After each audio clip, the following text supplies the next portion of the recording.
Even if you have a low credit score, you can still qualify for a house. When it comes to home buying in the US, there's a lot of misinformation about the process, how long it's going to take, what you need to qualify, and so much more. In this video, I'm going to be telling you everything that you need to know about home buying in the US from my experience. So if you are in the process of getting your first house in the US, or you're thinking about getting your first house, then this video is for you. Hello beautiful people, my name is Gina. If this is the first time you are stopping by, you are welcome. Thank you so much for clicking to watch this video. And if you are always here, if you're a returning subscriber, thank you so much for stopping by. As I mentioned at the beginning of the video, I am going to be talking about home buying. Pretty much everything you need to know, step by step. So keep on watching. So this is my phone. I have all the steps written down because I couldn't remember everything if I didn't write them down. If I miss something, please correct me in the comments if you know better than me, or if I say something wrongly, please correct me because I am not an expert, okay? Number one, house buying is stressful. House buying is gonna take time, and house buying is a time that you learn to be patient.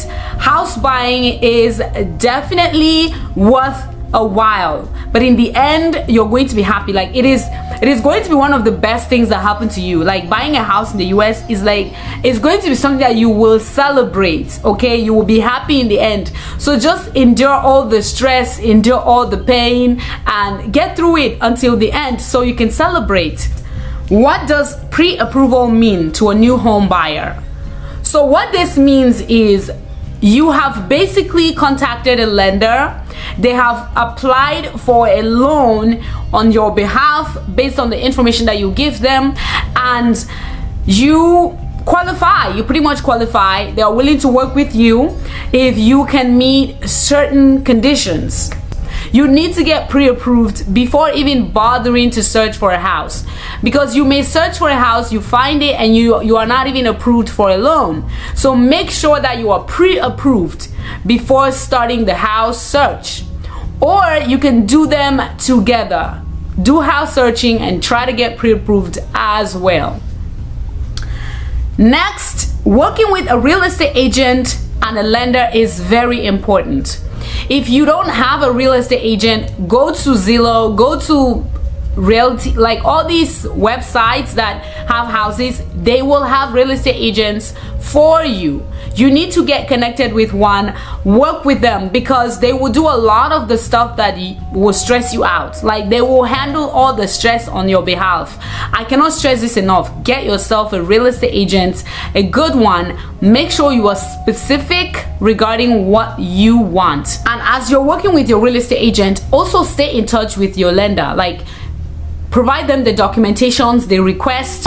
They will most definitely be asking you for your bank statements to prove that you have enough money to pay for to put down toward the house. And additional documentations will come depending on your loan program and the type of house that you are going for and where your house is. Ensure that you understand the requirements that they need from you.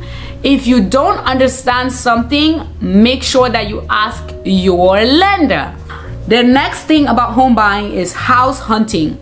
House hunting is very stressful.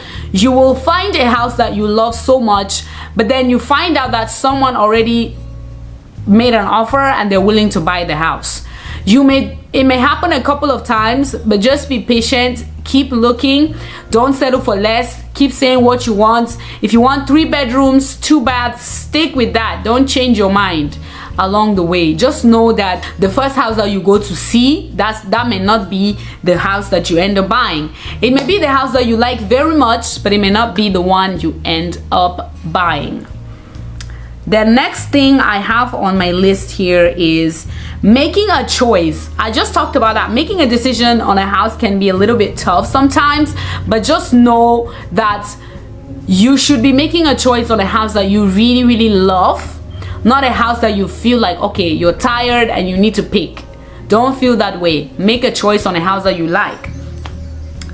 The next thing you need to know is gathering documentations. The faster you provide your documentation to your lender, the easier they are able to make a decision on your loan, the faster you're able to close down on your house. Because a lot of things depend on you, the buyer. The next thing about this is having enough money in your bank accounts. If you don't have enough money and you have a family member who is willing to borrow some money to you, just make sure that that family member is comfortable providing their bank statements to your lender, writing you a check that you can cash into your bank account. Pretty much. The next thing is getting a final approval. After providing all the documentations that your lender is gonna ask you for, you are going to get your loan is going to go into underwriting, and that's when you get your final approval. Okay. Underwriting is in two stages. The first stage is when they go through your loan and then they ask you for documentations, which I just talked about. The final stage is them reviewing the documentations and giving you your final approval. And when they give you your final approval, they also give you your closing date.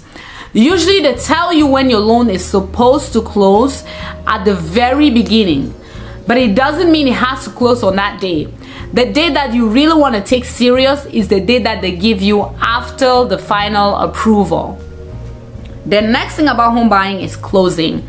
So on closing day, make a check with the money that you're supposed to pay down toward the mortgage. Have an ID with you. You go there, sign.